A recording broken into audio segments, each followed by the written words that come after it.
तो क्या करना है कि आनहु राम है बेग बुलाई, जाओ जल्दी जाओ, राम को बुला के ले आओ। समाचार तब पूछे आई, उसके पश्चात में सारे समाचार पूछना, क्या है, कैसे है, महाराज को क्या हुआ क्या नहीं हुआ है, अभी तुम कुछ मत पूछो, सीधे जाइए। भाई महारानी है कई, उनकी बात तो उनको मानना तत्काल ही पड़े, क्योंकि महारानी राजा दशरथ ने भी कह दिया है, बोल किसको देश से निकालूं, किसको गर्दन उड़ा दूं, किसको क्या कर दूं, इतना मानते हैं केकई को। तो केकई महारानी की आज्ञा हो गई कि आनहु राम बेगी बुलाई, राम को अति शीघ्र बुला के ले आइए। तब आकर के आप समाचार, बाद में समाचार सुनना क्या समाचार है। चले सुमंत्र राय रुख जानी, लखी कुचाले कीन कछुरानी। सुमंत्र राजा का भी रुख देखा, कुछ बोल नहीं रहे हैं, तो ऐसा जान करके सुमंत्र जी वहां से चल देते हैं, राम को बुलाने जा रहे हैं। परंतु उन्होंने मन में अनुमान जरूर लगा लिया, क्या कि कीन कुचाले, लखी कुचाल कीन कछुरानी, कुछ कुचाल कर दी रानी ने ही कोई कुचक्र बनाया है। सुमंत्र समझ गए क्या कुचक्र बनाया होगा। इस समय पर राजा दशरथ की तरह से सुमंत्र भी बेहाल हो गए, दौड़ते जा रहे हैं राम को बुलाने के लिए। अरे सोच विकल मग पर न पाऊ, राम बोल कहे का राऊ। सोचते जा रहे, इधर उधर को पांव डगमगा रहे उनके, विचार कर रहे कि राजा राम को बुला के क्या कहना चाहते होंगे, मंत्रियों से कोई सलाह नहीं कर रहे, कुछ नहीं कर रहे, राम से क्या कहना चाहते होंगे।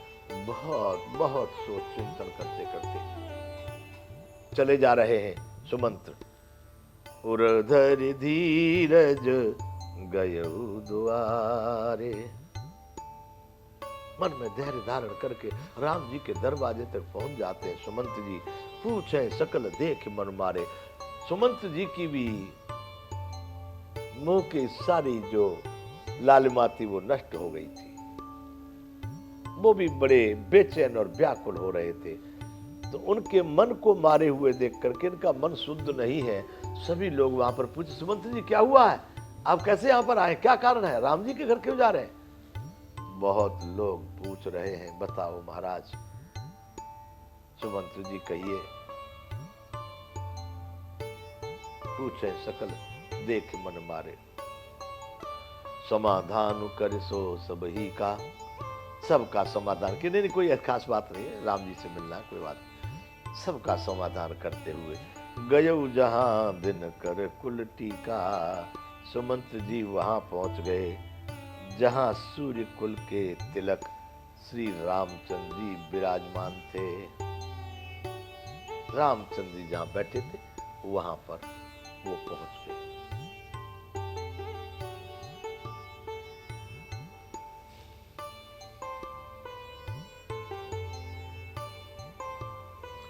राम सुमंत्र है आवत देखा, आदर कीन पिता समलेखा। जब राम जी ने दूर से देखा कि सुमंत्र जी आ रहे हैं, अरे पिता तुल्य थे मंत्री सुमंत्र, उन्होंने उठ करके आगे बढ़ करके पिता के तुल्य समझकर उनका आदर सम्मान किया। निरखी बदनु कही भूप रजाई, रघुकुल दीप चले उलवाई। श्री रामचंद्र जी के मुख को देखकर और राजा की आज्ञा सुनाकर वे रघुकुल के दीपक श्री रामचंद्र जी को अपने साथ लेवा चले। महाराज, महाराज ने आपको बुलाया है राम, बस इतना कह के अपने साथ में जल्दी जल्दी तेज चले जा रहे हैं और राम जी को लेकर के साथ में रघुकुल दीप चले लेवाई। राम को भांति सचिव संग जाही, देख लोग जहां तहां विल खाई।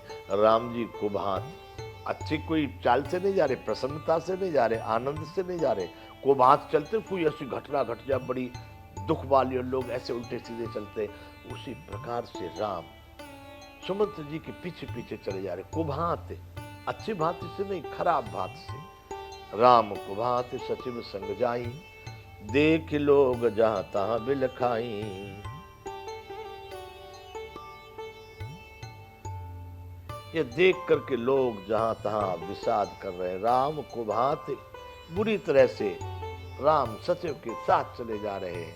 उसको देख करके जहां तहां पर लोग विषाद करने लगे, दुख समझने लगे। क्या कारण है? राम जी ऐसे, सुमंत जी इधर भाग रहे राम के साथ में। अरे अभी तो राज दरबार का वहां पर बधाइयां होनी चाहिए, शहनाइयां बजनी चाहिए, वहां पर राज तिलक की तैयारियां होनी चाहिए। लोग कुछ समझ गए कि एक मुहावरा कहते हैं हमारे यहाँ बंधुओं कि कुछ दाल में काला है, कुछ है जरूर दाल में काला।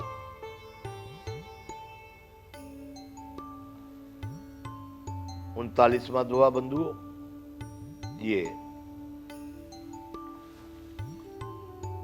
बालकांड का, अयोध्या कांड का 39वां दोहा। जाय दीख रघुवंश मने, नरपति निपट कुसाज। सहम परे उलख सिंघनी, मनहु वृद्ध गजराज। राम जी ने जाकर के देखा कि राजा अत्यंत ही बुरी हालत में पड़े हैं। जाय दीख रघुवंश मन, नरपति निपट कुसाज। एकदम निपट यानी पूरा पूरा, कुसाज यानी बुरी स्थिति, बुरा साज। मानो सिंह को देख करके कोई बूढ़ा हाथी गजराज सहम कर जमीन पर गिर गया और डर के मारे सरेंडर कर दिया उसने। कोई वृद्ध कोई हाथी सिंह को देख करके समर्पण करके गिर पड़ा है। ऐसी स्थिति में महाराज दशरथ को राम जी ने देखा है, पहली बार ऐसा दुख देखा। सुखय अधर जरय सब अंगू, मनौदीन मनहीन भुवंगू। राजा के होठ सूख रहे, सारा शरीर जल रहा है, त्वचा बहुत जलने लगी है उनकी, मानो मणि के बिना सांप दुखी हो रहा हो। जब मणिधर की मणि चली जाती है तो वो बड़ा तड़प तड़प के प्राण छोड़ देता है। वैसी स्थितियां महाराज दशरथ की दिखाई दे रही है। तो राम जी को लगा कि सूख है अधर, होठ सूख रहे, सारे अंग जल रहे।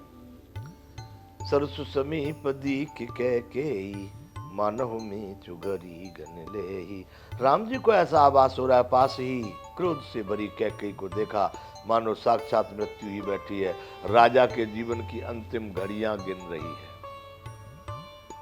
ये कितने मिनट में, कितने घंटे में, कितने सेकंड में अब जाने वाले हैं, वो मृत्यु रूपी कैकेयी बैठी बैठी मरने की घड़ी गिन रही है। राम जी को ऐसा लग रहा है कि ये बहुत क्या हो गया। करुणामय मृदु राम सुभाऊ, प्रथम दीख दुख सुना न काऊ। बंधुओं, हमारे राम जी का स्वभाव तो सदैव बड़े करुणामय रहे हैं। प्रथम दीख, उन्होंने तो प्रथम बार देखा, दुख सुना न काऊ। वो तो किसी का दुख सुने भी नहीं थे जीवन में, इससे पहले कोई दुख की बात भी नहीं जानते थे। राम तो राम थे, परम आनंद स्वरूप सच्चिदानंद गण, पहली बार देखे ऐसा दुख। तदपि धीर धर समहु विचारी, पूछी मधुर वचन महता। फिर भी धैर्य धारण करके श्री रामचंद्र जी ने समय को विचारा। इस समय पर ये विचार ज्यादा शोक करने का समय नहीं है, समाधान करने का है। बड़े मीठे वचनों से उन्होंने पूछी मधुर वचन महतारी। कैकेयी वहां बैठी हुई है, माता महतारी बैठी हुई है, इसलिए उन्होंने कैकेयी माता से मीठे वचनों से पूछा। मोहि कहु मातु तातु दुख कारण, करिए जतन जे होय निवारण। माता, मुझे बताइए महाराज के दुख का कारण क्या है और हमको वो उपाय करना चाहिए जिससे इस दुख का निवारण हो। जब राम जी ने कैकेयी से पूछा है तो वो उत्तर देने लगी, कह रही है, सुनहु राम सब कारण एहु, राजै तुम पर बहुत स्नेहु। दूसरा कोई कारण नहीं है राम, राजा का तुम पर बहुत प्रेम है, बस यही कारण है दुख का। राम से बोली, कोई कारण नहीं है, सारा कारण है तो एक ही है कि तुम पे बहुत प्रेम है।